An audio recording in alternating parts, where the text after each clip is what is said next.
আগামী 23শে এপ্রিল সন্ধ্যা 7:30 আইপিএল 2026-এর 33তম ম্যাচে মুখোমুখি হবে মুম্বাই ইন্ডিয়ান্স ও চেন্নাই সুপার কিংস দল। ওয়াংখেড়ে স্টেডিয়াম মুম্বাইয়ে অনুষ্ঠিত হতে যাচ্ছে ম্যাচটি।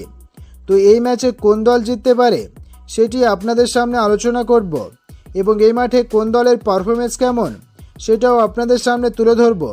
তাই ভিডিওটি সম্পূর্ণ দেখুন। আর ভিডিওটি যদি ভালো লেগে থাকে তাহলে ভিডিওটি লাইক করে চ্যানেলটি সাবস্ক্রাইব করবেন। তো বন্ধুরা, আইপিএল 2026-এর 33তম ম্যাচে মুম্বাই ইন্ডিয়ান্স ও চেন্নাই সুপার কিংস দল তাদের শক্তিশালী একাদশ নিয়ে মুম্বাই ইন্ডিয়ান্স তাদের তৃতীয় ম্যাচ আর চেন্নাই সুপার কিংসও তাদের তৃতীয় ম্যাচ জেতার লক্ষ্যে মাঠে নামছে। কারণ মুম্বাই ইন্ডিয়ান্স এখন পর্যন্ত 6 ম্যাচ খেলেছে, 2 ম্যাচ জিতেছে, 4 ম্যাচ হেরেছে, তাদের পয়েন্ট 4। আর চেন্নাই সুপার কিংসও এখন পর্যন্ত 6 ম্যাচ খেলেছে আর তারাও 2 ম্যাচ জিতেছে, 4 ম্যাচ হেরেছে, তাদের পয়েন্ট 4। তো এই ম্যাচ মুম্বাই ইন্ডিয়ান্স ও চেন্নাই সুপার কিংস দুই দলের জন্যই জেতা খুবই ইম্পর্টেন্ট। তো এই দুই দলের লাস্ট 10 ম্যাচের এই মাঠে খেলায় যদি তাদের তুলনা করি তাহলে মুম্বাই ইন্ডিয়ান্স লাস্ট 10টি ম্যাচ খেলে এই মাঠে এবং 10 ম্যাচ খেলে মুম্বাই ইন্ডিয়ান্স 60% ম্যাচ জিতেছে। আর চেন্নাই সুপার কিংস দলও লাস্ট 10 ম্যাচ খেলে এই মাঠে এবং 10 ম্যাচ খেলে চেন্নাই সুপার কিংস 50% ম্যাচ জিতেছে। মুম্বাই দলের এ মাঠে অ্যাভারেজ স্কোর 186 রানের আর চেন্নাই দলের এ মাঠে অ্যাভারেজ স্কোর 167 রানের। মুম্বাই দলের এ মাঠে হাইয়েস্ট স্কোর 224 রানের আর চেন্নাই দলের হাইয়েস্ট স্কোর 220 রানের।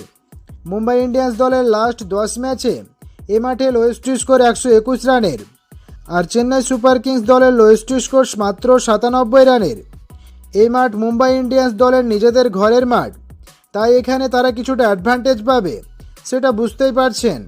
ওয়াংখেড়ে স্টেডিয়াম মুম্বাইয়ে যদি লাস্ট 129টি ম্যাচের স্ট্যাটাস যদি আপনাদের বলি তাহলে প্রথমে যে টিম ব্যাট করবে তাদের জেতার সম্ভাবনা 48% আর যে টিম প্রথমে বল করবে সেই টিমের জেতার সম্ভাবনা 51%।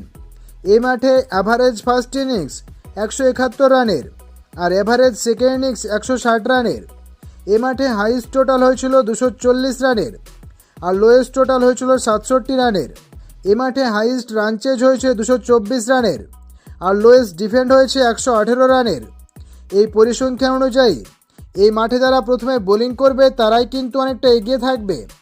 এবং এই মাঠে লাস্ট 10টি ম্যাচের কথা বলে থাকলে পেস বোলিং উইকেট পেয়েছে 58টি এবং স্পিন বোলিং উইকেট পেয়েছে 46টি। সুতরাং বুঝতে পারছেন এই মাঠে পেস ও স্পিন দুটোই কার্যকর হবে। তবু এই দু দলের মধ্যে যে দলের কাছে স্পিন অ্যাটাক ভালো আছে তারাই কিন্তু এই মাঠে এই ম্যাচে কিছু ভালো করবে। এবার যদি হেড টু হেড কথা বলি তাহলে মুম্বাই ইন্ডিয়ান্স ও চেন্নাই সুপার কিংস দল লাস্ট 10 ম্যাচে মুখোমুখি হয়েছে। তার মধ্যে মুম্বাই ইন্ডিয়ান্স ওই 10টি ম্যাচ খেলে 4টিতে জয় পেয়েছে আর চেন্নাই সুপার কিংস দল ওই 10টি ম্যাচ খেলে 6টিতে জয় পেয়েছে। এদিক থেকে ভেবে আমরা বলতেই পারি এই ম্যাচেও চেন্নাই সুপার কিংস দল কিছুটা এগিয়ে থাকবে। তারপর মুম্বাই ইন্ডিয়ান্স ও চেন্নাই সুপার কিংস দলের রিসেন্ট টিম ফর্ম দেখি তাহলে মুম্বাই ইন্ডিয়ান্স দল লাস্ট 5 ম্যাচ খেলে 1টিতে জয় পেয়েছে আর চেন্নাই সুপার কিংস দলও লাস্ট 5 ম্যাচ খেলে মাত্র 2টি ম্যাচে জয় পেয়েছে।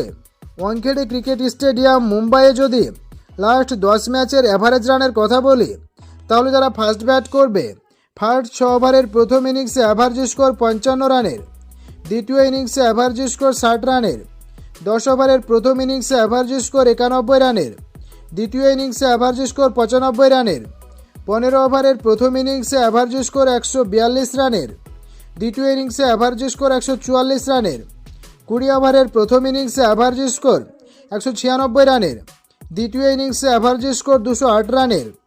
গত 10 ম্যাচে এ মাঠে হাই স্কোরিং রান হয়েছে, কিন্তু এবারও এই ম্যাচে এ মাঠে হাই স্কোরিং রান হবে এটা আশা করা যায় এবং আশা করছি সেশন সম্বন্ধে আপনাদের ধারণা দিতে পারলাম।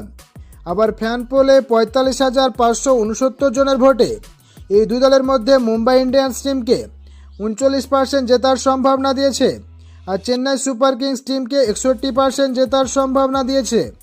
কিন্তু বন্ধুরা, আমার মতে সামগ্রিক তথ্য বিবেচনা করে এই আইপিএল 2026-এর 33তম ম্যাচে চেন্নাই সুপার কিংস দল জিততে চলেছে। আপনার মতে মুম্বাই ইন্ডিয়ান্স ও চেন্নাই সুপার কিংস দল এই দুই দলের মধ্যে কোন দল জিতবে বলে আপনি মনে করছেন সেটা অবশ্যই কমেন্ট করে জানাবেন। ধন্যবাদ সবাইকে।